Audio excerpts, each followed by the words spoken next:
Joined by Eddie Hearn, a brilliant night. Let's talk about Katie Taylor. A game plan to be devastating. That was emphatic, wasn't it? Brilliant. I mean, probably the best I've seen her box for a long time in terms of, the freshness of her feet, her movement, her shot selection. I love it when she stands on the inside, works the body. She was so aggressive tonight. And Gutierrez, listen, credit to her.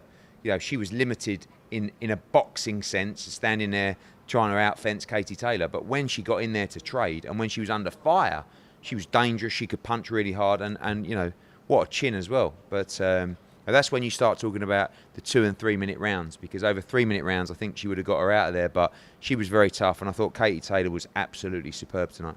And some great opportunities moving forward for Katie. Some huge fights to be made for her as well. Of course. I mean, look, we talk about the Cyborg fight because of the crossover. You got Serrano if she ever wanted that fight. You've got Chantel Cameron. He's a big fight in the future as well, and hopefully not too far away. I think Chantel's going to unify next, and hopefully she can become undisputed. You've got the winner of Brackhouse McCaskill. You've got Natasha Jonas. You've got Terry Harper could even move up once she's undisputed. There isn't anyone that Katie Taylor wouldn't fight, but she does want the fights that excite her. And she's just amazing to watch. She really is. She's the greatest to ever do it. And it really is only just beginning. Let's talk about the card, the 3 female fights, of course, heading it up. A huge moment for women's boxing and a proud moment for yourself, I'm sure, as well. Yeah, I mean, I thought Terry Harper was fantastic. She's really good. And it frustrates me sometimes because it's almost like she doesn't believe it or know how good she is or how good she can be. I've said to her a couple of times this week, you're a superstar. You've got to go and show it. You're a pound for pound top fighter in women's boxing. Oh, am I? Oh. But that's her character. That's what makes her so endearing. That's so great about her story. I love working with her. I love working with Steffi. And I thought that was a brilliant performance. She punches really hard. Brilliant from Rachel Ball as well. And fair play to Guyana. She took the fight on 10 days' notice. She's a world champion herself. I thought she deserved a lot more rounds than were given to her by the judges, to be honest with you. It was just a big night, capped off by, like I said, the greatest to ever do it. Terry's message was, Michaela Meyer, I'm coming for you. You like that fight, don't you? I love it. And, Michaela Meyer's gone out. She's won a world title, so she's well within her rights now to start, shouting off Terry, and vice versa. We must find an undisputed champion at 130 pounds. So we have all the champions outside of Meyer. So we have Choi, we have Hamaduchi, we have Harper, and they've all got to fight each other. So whoever top rank want to fight next out of our girls, let's talk. Let's get the offers in. And it's 2 semi-finals. It's Meyer and against Harper, or Hamaduchi against Choi, or Choi against Harper, or Hamaduchi against Meyer.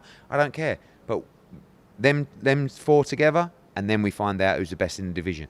That's the refreshing thing about women's boxing, is we get the opportunity to find out who the best is very quickly. We need an undisputed champion in every division.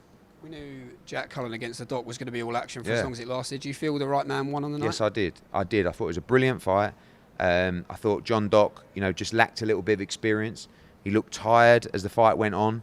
I think he ran out of ideas a little bit. Cullen came back from nowhere in that fight, and I thought he was a deserved winner by a couple of rounds. Doc will be back. He'll learn a lot from that fight, but you can't just presume you're going to bulldoze everyone and walk through everyone. Delighted for Jack Cullen. Do you know what I mean? I mean, he took that fight. He's supposed to fight Jamie Cox. Then he was given Jack Cullen. He said yes. He's taken his chance after chance. Was probably quite fortunate in the Chelly fight at Fight Camp. Great fight with Felix Cash. He's always in great fights on Sky.